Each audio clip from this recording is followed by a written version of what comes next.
back 4 years ago, Al Gore essentially called for a democracy spring. This was and I think predicted this moment right here in time. This was a commencement address at Hampshire College. Corporations are not people. Money is not speech. We can afford to educate our young people. We can afford to give quality health care. We can afford to clean up the environment. We can afford to seize our own destiny. You will have the opportunity to do things greater than you can possibly imagine. And now is the time. We need an American spring this spring. We need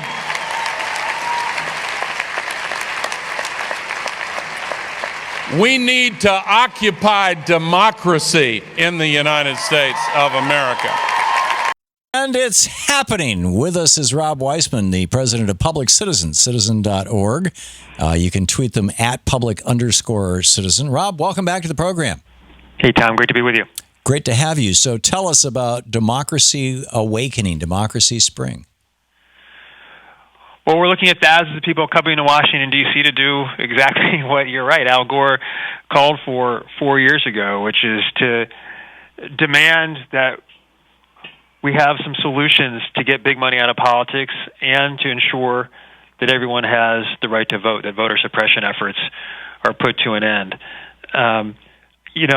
If you look at what's happened since the Citizens United decision was handed down 6 years ago, it's really clear that the American public is absolutely united on this. Depending on what polls you're looking at, people 80, 90% say overturn Citizens United, support measures like public financing of elections, want to end voting suppression. But we're not getting movement on these issues, or at least nothing like what we need at the federal level, because politicians and too many pundits think, yeah, everybody agrees, but nobody really cares, that they haven't seen evidence yet of passion around the issue. And the idea we have is for thousands of people to come to Washington to attend teach-ins, cultural events, rally, demonstrate, march, and engage in civil disobedience to show that they actually do care and demand that our lawmakers set things right. Yeah. So how is this going to play out? How can people participate? Who are the players in this, and what sort of outcome do you hope for? Well, the first thing to do is to go to the website, democracyawakening.org, get all the information you need, sign up and say you're going to join. If you're close enough to Washington, D.C. that you can make it, we would love to have people come. There's really going to be 8 days of activity starting December 11th. The days we're focusing on are... You mean December? You mean April? I'm sorry, April. Apologies. Yeah. April, thank you. April 11th through 18th. We're focusing on starting April 16th, big rally and march on April 17th, and then a civil disobedience action for those who want to participate in that on April 18th. We have now 240 organizations who've endorsed the mobilization, groups focusing on money and politics like Public Citizen and Common Cause and People for the American Way, large environmental organizations, Sierra Club, Greenpeace, Friends of the Earth, Food and Water Watch, organized labor from the AFL-CIO to the communication workers to the National Nurses United, dozens of community groups, economic justice organizations, consumer groups, faith-based organizations, and many more. So part of the whole project is to really show the breadth of the demand for democracy, not just groups that are focused on it as their primary issue, but groups that understand and movements that understand that democracy is, and fixing our democracy is central to winning all the things we need. Actually, that's a pretty good clip you played from Gore. He's right. We've got all these great problems in this country. The solutions are at hand. Just as you were reading on the top of the hour news, like we have solutions to the biggest challenge we face, catastrophic climate change. But why don't we have them enacted, adopted, and implemented? And time and time again, the real reason is there's just too much influence of the big moneyed interests. So part of what we're trying to do with the breadth of the support for the mobilization is illustrate that point and then deepen the the movement for a real democracy in this country. By way of outcomes, we have a legislative package we're pushing. We're not really looking to see, Congress act the next day. That's just not how things happen. But what we do know is that the great expansion of our democracy has always come not from a handful of people doing things, but from mass movements. And we're really trying to move from a mass movement in the virtual space to a mass movement on the streets. Yeah. And this is not the end of the thing, but it's going to, I think, take us to a whole new level and make us much stronger, much more powerful, much more influential. Well, this is the essential difference between democracy and oligarchy, is that in a democracy, at least the theory goes, power flows from the bottom up. In an oligarchy, it flows from the top down.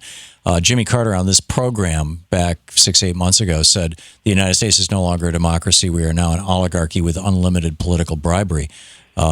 His saying that went rather viral, but I think he's spot on right. So what is the process that, okay, so we all show up and we protest, and, some people chain themselves to the White House and get arrested or whatever, and it gets some publicity, and then what? Yeah, well, I think there's then what has multiple strands of answer. One is no one is going to be able to come to this demonstration and not get signed up to be part of other organizations but ongoing organizing efforts. There's a lot of things happening in cities and towns across the country and its states for real achievable wins on money in politics in the near term. At the federal level right now, we're bottled up in terms of getting action out of Congress. It doesn't mean we can't do things locally in states, and people are going to get connected up. I think inspired if they're already working on it in where they live, but also given a chance to get connected to movements and efforts and activities they don't yet know about. And then, another piece is we do have to think long term, not just in a matter of weeks or months. We have to think about building a movement so everybody gets inspired, but also connected and recommitted. And we take to the streets, in Washington, D.C. again, but not just in Washington, D.C. We look for a bit more disruption, start focusing on some fundraisers, and saying, look, if Jimmy Carter is right, if Al Gore is right, and they are, and they're hardly the most radical voices in society, then we have to, as collectively say, as a citizenry, this is intolerable. And by intolerable, I mean we will not tolerate it. And the way we display that, is by using all of our tools and doing it over time, consistently and persistently with growing numbers. And you do these kinds of big mobilizations to help build that, but recognizing that it's part of building an increasingly strong and increasingly large movement, and that we are going to prevail on these things because we have to. This is genuinely movement building in a moment that is pregnant with movement. I think this is extraordinary. Rob Weissman, the president of Public Citizen, democracyawakening.org. You can get all the information about that if you want to know about Public Citizen. Of course, that's citizen.org. You can tweet them at public_citizen. Rob, thanks so much for dropping by today. Always great to be with you, Tom. And thanks for the great work you're doing, helping pull this thing together and making it happen. It's just wonderful. Rob Weissman with Public Citizen. We'll be right back. To watch more clips from our programs, hit the Watch More Videos button over here. And please be sure to hit the handy-dandy subscribe button so you'll always be up to date. Tag, you're it.